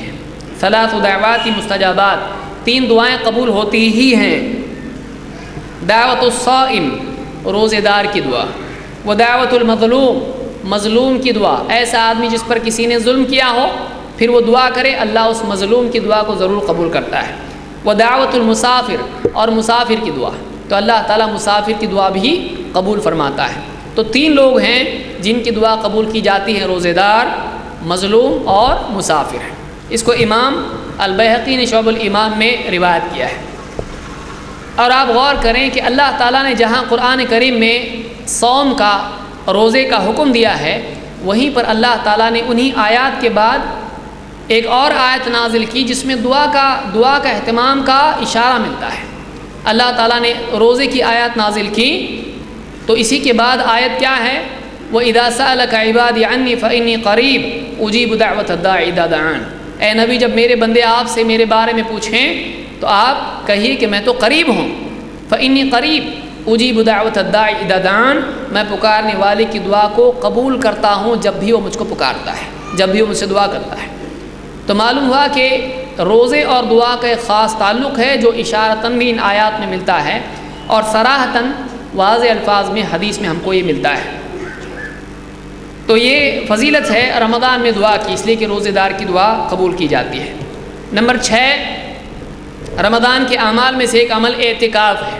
اعتکاف کے معنی ہے لازم پکڑنا، جم کے کسی ایک جگہ کو پکڑے رہنا۔ تو لزوم کے معنی میں اعتکاف کا لفظ آتا ہے، اور یہ کیا ہے؟ رمضان کے آخری عشرے میں ایک آدمی مسجد کا کوئی حصہ مختص کر کے اسی میں پڑا رہے اور باہر جانے سے بچے اور اللہ کی عبادت میں اپنے اوقات کو صرف کرے، تو یہ اعتکاف ہے۔ اور علماء نے کہا کہ اعتکاف کا مقصد یہ ہے کہ ایک آدمی لیلۃ القدر پائے، مقصود اس کا یہ ہے کہ وہ لیلۃ القدر ملے اس کو، رات کا وقت اس کا مسجد میں ہے اور رات میں اٹھے اور عبادت کرے اور اس کو عبادت مل جائے لیلۃ القدر کی۔ اعتکاف کی فضیلت میں یہ ہے کہ اللہ کے نبی صلی اللہ علیہ وسلم ہر سال 10 دن کا اعتکاف کیا کرتے تھے۔ ابو ہریرہ رضی اللہ عنہ کہتے ہیں کان النبی صلی اللہ علیہ وسلم یعتکف فی کل رمضان 10 ایام، اللہ کے رسول صلی اللہ علیہ وسلم ہر رمضان میں 10 دنوں کا اعتکاف کیا کرتے تھے۔ فلما کان العام الذی قبض فیہ، جب آپ کا آخری سال تھا جس کے بعد آپ کی وفات ہوئی، آپ کے آخری رمضان میں اعتکف 20 یوما، آپ نے 20 دن کا اعتکاف کیا۔ تو یہ سنت ہے اور اللہ کے نبی صلی اللہ علیہ وسلم کا دائمی عمل ہے۔ آپ ہر رمضان میں اعتکاف کیا کرتے تھے اور آخری عشرے میں آپ کرتے تھے، اور آخری سال میں آپ نے آخری عشرے میں یعنی آخری سال میں 20 دن کا آپ نے اعتکاف کیا تھا، 20 دن کا اعتکاف کیا تھا۔ اس کو امام البخاری نے روایت کیا ہے۔ اور آپ دیکھیں قرآن کریم میں اللہ تعالیٰ نے جب ابراہیم علیہ السلام کو اپنا گھر کعبہ اور مسجد حرام یا اس کی تعمیر کا حکم دیا تو اللہ تعالیٰ نے ان سے کہا وَعِدْنَا إِلَىٰ إِبْرَاهِيمَ وَإِسْمَاعِيلَ أَن طَهِّرَا بَيْتِيَ لِلطَّائِفِينَ وَالْعَاكِفِينَ وَرُكَّعِ السُّجُودِ، یہ سورہ البقرہ کی آیت ہے۔ اللہ نے فرمایا کہ ہم نے ابراہیم سے عہد لیا، ان کو حکم دیا کہ وہ دونوں ابراہیم اور اسماعیل علیہ السلام دونوں ان طَهِّرَا بَيْتِي، کہ تم دونوں میرے گھر کو پاک کرو، صاف رکھو، للطائفین طواف کرنے والوں کے لیے، والعاکفین اعتکاف کرنے والوں کے لیے، اس میں قیام کرنے والوں کے لیے، والرکع السجود اور یہاں پر نماز پڑھنے والے اور رکوع اور سجدہ کرنے والوں کے لیے۔ تو اللہ کے گھر کو پاک صاف کرنے کا حکم اللہ نے دیا اعتکاف کرنے والوں کے لیے۔ کس کو حکم دیا؟ اللہ کے 2 بڑے رسول، دونوں کو اللہ تعالیٰ نے حکم دیا۔ اپنے 2 برگزیدہ اور اونچے مرتبے کے رسولوں کو اللہ تعالیٰ نے اپنے خلیل کو حکم دیا کہ اعتکاف کرنے والوں کے لیے میرے گھر کو تم دونوں پاک کرو۔ اس سے اعتکاف کی فضیلت معلوم ہوتی ہے کہ کتنا اہتمام اس کا اللہ تعالیٰ نے کیا ہے، اور خود اللہ کے نبی صلی اللہ علیہ وسلم کے عمل سے اس کی تاکید معلوم ہوتی ہے۔ نمبر 7، رمضان کا مہینہ سخاوت کا مہینہ ہے۔ اس سے پہلے کہ میں اس بات کو بیان کروں، اعتکاف کے سلسلے میں یہ بات بھی ضروری ہے کہ بہت سارے لوگ اعتکاف کو اپنے لیے اور مسجد کو اپنے لیے ایسا بنا لیتے ہیں جیسے کسی لاج میں قیام کیا ہے۔ ایسا نہیں ہونا چاہیے، کیونکہ ایک جگہ پر آدمی مسجد میں اگر زیادہ وقت کے لیے رکا رہے تو مسجد کی عظمت دھیرے دھیرے ماند پڑ جاتی ہے، مسجد کی وہ خصوصیت باقی نہیں رہتی ہے، اور اس کی ادب اور اس کی تعظیم، مسجد کا ادب اور مسجد کی تعظیم کا وہ اہتمام نہیں ہو پاتا ہے۔ پھر دنیا کی گپ شپ اور ہنسی مذاق اور اسی طرح سے وقت کو ضائع کرنا اور موبائل پر کئی منٹ اور بلکہ گھنٹے گھنٹے بات کرنا، گھر والوں سے بات کرنا، آفس والوں سے بات کرنا۔ بعض اوقات لوگ اعتکاف میں بیٹھ کے مسجد سے اپنا پورا بزنس چلاتے ہیں، تو یہ نہیں ہونا چاہیے۔ آدمی اپنے جسم کو مسجد میں رکھے اور اپنے دل کو پوری دنیا میں گھمائے، ایسا نہیں ہونا چاہیے۔ کہ آدمی کا جسم تو معتکف ہو، مسجد سے بندھا ہوا ہو، لیکن اس کا دل پورا آزاد پورے گاؤں میں پھر رہا ہو، ایسا نہیں ہونا چاہیے۔ بلکہ آدمی اپنے آپ کو اعتکاف میں اللہ کی عبادت کے لیے فارغ کر لے۔ اپنے آپ کو مسجد میں رکھنے کا مقصود یہ ہے کہ وہ ظاہر و باطن دونوں اعتبار سے اللہ کی عبادت کے لیے فارغ ہو جائے۔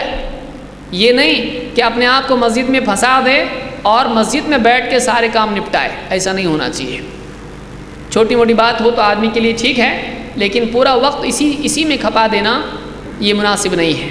گپ شپ میں وقت کو ضائع کرنا یہ ٹھیک نہیں ہے۔ بعض دوست سب مل کے اعتکاف میں بیٹھتے ہیں اچھا ٹائم پاس ہو جائے گا، چلو دل بھی لگے گا، سب مل کے بیٹھتے ہیں، کھانے پینے میں وقت جاتا ہے، ہنسی مذاق میں وقت جاتا ہے، بہت سارا وقت اعتکاف میں اسی طرح سے پکنک بن جاتا ہے۔ اعتکاف پکنک کا نام نہیں ہے، اعتکاف میں انفرادی عبادت کرنا چاہیے۔ اسی لیے اس دور میں ہر ایک کا اپنا ایک حجرہ ہوا کرتا تھا، اس میں سیکلوژن جس کو آپ کہتے ہیں، انفرادیت اس میں ہونا چاہیے، اجتماعیت کا ماحول اعتکاف میں نہیں ہونا چاہیے۔ اور آدمی کیسا کنٹرول کرے گا؟ اگر 10 آدمی جمع ہوں گے تو یہاں وہاں کی شروع میں 5 منٹ دین، اس کے بعد ہنسی مذاق تو ہونا ہی ہونا ہے، خصوصاً نوجوان اگر جمع ہو جائیں تو اس میں اپنے آپ کو کنٹرول کرنا بہت مشکل ہوتا ہے، پھر جھگڑے بھی اس میں ہوتے ہیں، ایک دوسرے کا مذاق اس میں ہوتا ہے، غیبت اس میں ہوتی ہے، اور کیا کچھ نہیں ہوتا ہے۔ اس لیے اعتکاف کو صحیح ڈھنگ سے گزارنا بہت ضروری ہے، ورنہ آدمی اللہ کے گھر میں بیٹھنے کے ساتھ ساتھ اپنی مغفرت کرانے کی بجائے مزید گناہ گار ہو جائے گا۔ یہ بہت شرم کی بات ہے انسان کے لیے۔ 7ویں چیز رمضان کے مہینے میں کرنے کی یہ ہے کہ آدمی زندگی بھر سخی رہے، افضل تو یہی ہے، بہتر یہی ہے، لیکن سخاوت سخی کی بھی رمضان میں بڑھ جانا چاہیے، اس لیے کہ اللہ کے نبی صلی اللہ علیہ وسلم کا یہی طریقہ تھا۔ ابن عباس رضی اللہ عنہ فرماتے ہیں، کان النبی صلی اللہ علیہ وسلم اجود الناس بالخیر، اللہ کے رسول صلی اللہ علیہ وسلم بھلائی کے سلسلے میں لوگوں کو بھلائیاں یعنی لوگوں کو مال اور چیزیں، ان کی ضرورت کی چیزیں دینے کے اعتبار سے بہت زیادہ سخی تھے، خیر کے عطا کرنے میں بہت سخی تھے۔ وکان اجود ما یکون فی رمضان حین یلقاہ جبریل، اور آپ سخاوت میں بہت زیادہ بڑھ جاتے جب رمضان میں آپ کی ملاقات جبریل سے ہوا کرتی تھی، راتوں میں آپ جبریل سے ملتے تو آپ کی سخاوت اور بھی زیادہ بڑھ جاتی تھی۔ وکان جبریل علیہ السلام یلقاہ کل لیلہ فی رمضان حتی ینسلخ، ہر رات جبریل آپ صلی اللہ علیہ وسلم سے ملتے رمضان میں، یہاں تک کہ پورا رمضان ختم ہو جاتا۔ یعرض علیہ النبی صلی اللہ علیہ وسلم القرآن، آپ جبریل پر قرآن پیش کرتے۔ فَإِذَا لَقِيَهُ جِبْرِيلُ علیہ السلام كَانَ أَجْوَدَ بِالْخَيْرِ مِنَ الرِّيحِ الْمُرْسَلَةِ، اور جب جبریل کی ملاقات اس طرح سے مسلسل آپ سے ہوا کرتی رمضان میں تو آپ تیز ہوا سے زیادہ سخی ہو جاتے ہیں، آپ کی سخاوت آندھی کی طرح اور ایک تیز ہوا کی طرح ہو جاتی ہے، اس سے بھی زیادہ سخت ہو جاتی ہے، یعنی جیسے تیز ہوا ہوتی ہے ویسی آپ کی سخاوت میں شدت آ جاتی ہے۔ اس کو امام البخاری مسلم دونوں نے روایت کیا ہے۔ اسی طرح سے رمضان کے اعمال میں یہ بھی ہے کہ روزے کے اندر جو بھی کمیاں ہم سے ہوئی ہیں، جو بھی کوتاہیاں ہم سے ہوئی ہیں، ان کی بھرپائی کے لیے ہم صدقۃ الفطر دیں، یہ بھی رمضان کے اعمال میں سے ہیں، اور یہ بھی سخاوت کا اور اپنی کوتاہی کی بھرپائی کا ایک عمل ہے۔ اللہ کے رسول صلی اللہ علیہ وسلم فرماتے ہیں، زکوٰۃ الفطر طہرۃ للصائم من اللغو والرفث، زکوٰۃ الفطر یعنی زکوٰۃ الفطر جو فطرہ جس کو ہم کہتے ہیں، جس کو صدقۃ الفطر بھی کہا جاتا ہے، تو یہ طہرۃ للصائم من اللغو والرفث، لغو سے، بے فائدہ لغویات، بے فائدہ کاموں سے، چاہے وہ زبان کے ہوں یا اعمال کے اعتبار سے ہوں، یا اسی طرح سے بے حیائی کی کچھ چیزیں آدمی سے ہو گئی ہوں قولاً و فعلاً، تو ان کے لیے پاکیزگی کا ذریعہ ہے روزے دار کے لیے۔ روزے دار سے جو کچھ بھی کمی کوتاہی ہوتی ہے، غلطیاں، بے حیائیاں اس سے ہو جاتی ہیں روزے کی حالت میں، تو ان سے پاکی ہوتی ہے زکوٰۃ الفطر کے ذریعے سے، وہ پاک ہو جاتا ہے، بچا کچا میل بھی نکل جاتا ہے۔ وَطُعْمَةٌ لِّلْمَسَاكِينِ، اور نہ صرف روزے کی پاکی اس میں ہے بلکہ فقراء کے لیے، مساکین کے لیے اس میں ان کی غذا ہے، ان کا کھانا بھی ہے۔ من اداها قبل الصلاة فهي زکوٰۃ مقبولہ، جو آدمی عید کی نماز سے پہلے زکوٰۃ الفطر ادا کر دے تو اللہ کے ہاں اس کی یہ زکوٰۃ، اس کا یہ صدقہ مقبول ہے۔ ومن اداها بعد الصلاة فهي صدقۃ من الصدقات، اور جو عید کی نماز ہو جانے کے بعد یہ صدقہ دے تو پھر یہ عام صدقوں کی طرح ہے، اس کا زکوٰۃ الفطر، اس کا فطرہ ادا نہیں ہوا، اس لیے عید کی نماز سے پہلے اس کو ادا کر دینا چاہیے، اس سے پہلے بھی ادا کیا جا سکتا ہے۔ آپ تفصیل اس کی سنیں گے اس کے بعد کی جو مجلس ہے جس میں زکوٰۃ کے مسائل آپ کے سامنے آنے والے ہیں۔ اس حدیث کو امام الدارقطنی اور بہقی نے الکبریٰ میں روایت کیا اور یہ حدیث صحیح ہے۔ اسی طرح سے رمضان کے خاص اعمال میں سے اور اس کے فضائل میں سے یہ بھی ہے کہ اس مہینے میں ایک خصوصی رات ہے جس کا نام لیلۃ القدر ہے۔ یہ بڑی اونچی رات ہے جس میں اللہ کی طرف سے فیصلے انسانوں کے لیے ہوتے ہیں، لوگوں کی تقدیر کے، ان کے معاملات کے فیصلے اللہ کی طرف سے ہوتے ہیں۔ فرشتوں کو اللہ کی طرف سے کونی احکام تقسیم ہوتے ہیں۔ تو اس رات کے بارے میں خود اللہ تعالیٰ نے قرآن کریم میں فرمایا انا انزلناہ فی لیلۃ القدر، اس قرآن کو ہم نے ایک قدر کی رات میں، بہت اونچی رات میں نازل کیا ہے، تقدیر کی رات ہے، اس میں اللہ نے نازل کیا ہے۔ وما ادراک ما لیلۃ القدر، اور تم کو کیا معلوم ہے کہ لیلۃ القدر کیا ہے؟ لیلۃ القدر خیر من الف شہر، لیلۃ القدر 1000 مہینوں سے بہتر ہے، 1000 مہینوں کے برابر نہیں، 1000 مہینوں سے بہتر ہے۔ لیلۃ القدر خیر من الف شہر تنزل الملائکۃ والروح فیہا بإذن ربہم من کل امر، اللہ کے حکم کے ساتھ، اللہ کے فیصلے کے ساتھ فرشتے اور الروح جبریل اس رات میں زمین پر اترتے ہیں، نازل ہوتے ہیں اللہ کے حکم سے۔ سلام ہی حتی مطلع الفجر، یہ رات سلامتی کی ہوتی ہے، اور یہ سلامتی باقی رہتی ہے کب تک؟ یہاں تک کہ طلوع سحر، طلوع فجر ہو جاتا ہے، یعنی روزے کا وقت شروع ہو جاتا ہے اور سحری کا وقت ختم ہو جاتا ہے۔ تو یہ پوری کی پوری رات یہ سلامتی کی رات ہوتی ہے اللہ کی طرف سے۔ اس میں فرشتے اور جبریل اترتے ہیں، اللہ کے فیصلے زمین پر نافذ کیے جاتے ہیں، اور بہت سارے احکام اللہ کی طرف سے فرشتوں کو دیے جاتے ہیں۔ یہ بہت اونچی رات ہے، اور اس رات میں عبادت کی فضیلت کیا ہے کہ اس رات میں عبادت کرنے پر انسان کے گناہوں کی مغفرت ہو جاتی ہے۔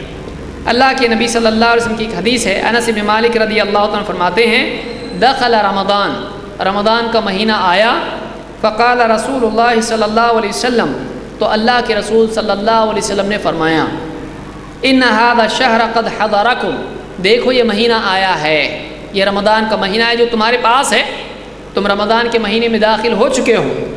وفیہ لیلۃ خیر من الف شہر، اس مہینے میں ایک رات ہے جو 1000 مہینوں سے بہتر ہے۔ من حرمها فقد حرم الخیر کلہ، جو اس رات کی بھلائی سے، خیر سے محروم رہا، وہ ساری بھلائی سے محروم رہا۔ اب بتائیے، جو اونچے موقع کو کھو دے وہ چھوٹے موقع کو آسانی سے کھو دیتا ہے۔ بزنس کی لائن میں ہم کیا کہتے ہیں؟ سیزن آیا نکل گیا، اس نے کچھ بھی دھندا نہیں کیا، کچھ بھی بزنس نہیں کیا۔ یہ کیسا بزنس مین ہے جو سیزن میں بھی سوتا رہا؟ یہ باقی دنوں میں کیا بزنس کرے گا؟ جو سیزن کو برباد کر دے، ایسے آدمی کو صحیح بزنس مین نہیں کہا جاتا ہے۔ بہت سارے لوگ عام دنوں میں سوئے رہتے ہیں، لیکن سیزن میں کھانا بھی چھوڑ دیتے ہیں، نیند بھی خراب کرتے ہیں۔ کیوں بھائی؟ سیزن ہے، 4 دن ہے، کر لو، اس کے بعد آرام ہی آرام ہے، سال بھر بیٹھ کے کھانا ہے۔ بہت سارے لوگ سیزن کی اہمیت سمجھتے ہیں دنیاوی اعتبار سے، لیکن یہی لوگ آخرت کے اعتبار سے سیزن کی اہمیت نہیں سمجھتے ہیں۔ آپ نے فرمایا کہ من حرمها فقد حرم الخیر کلہ، جو اس رات کی خیر سے محروم رہا وہ ساری خیر سے محروم رہا۔ ولا یحرم خیرہا الا محروم، اور اس رات کی خیر سے، بھلائی سے وہی آدمی محروم ہوتا ہے جو واقعی محروم ہے، جو پرلے درجے کا محروم ہے، وہی آدمی اس رات کی خیر سے محروم ہو جاتا ہے۔ اس کو امام ابن ماجہ نے روایت کیا اور یہ حدیث حسن درجے کی ہے۔ تو لیلۃ القدر کی فضیلت یہ ہے کہ اس رات میں اگر کوئی آدمی ایمان و احتساب کے ساتھ قیام کرے، عبادت کرے، نماز پڑھے، قیام اللیل کرے، تو ایسے آدمی کی مغفرت ہو جاتی ہے۔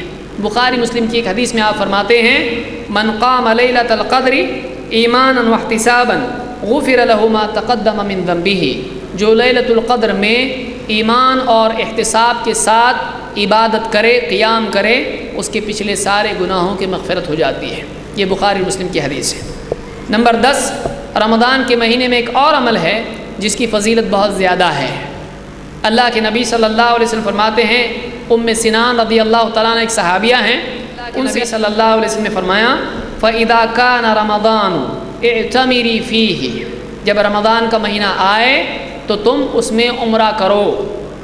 اعتمری فیہ، ایک عورت سے کہا، صحابیہ ہیں، کہا کہ جب رمضان کا مہینہ آ جائے تو تم اس میں عمرہ کرنا۔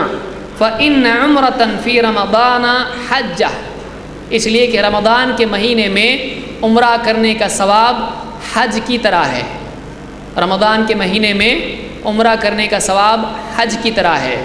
بلکہ ایک اور روایت جس کو امام البخاری مسلم دونوں نے روایت کیا ہے، آپ نے فرمایا فَإِنَّ عُمْرَةً فِي رَمَضَانَ حَجَّةً مَعِي، کہ رمضان کے مہینے میں عمرہ کرنا ایسا ہی ہے جیسے کوئی میرے ساتھ حج کرے۔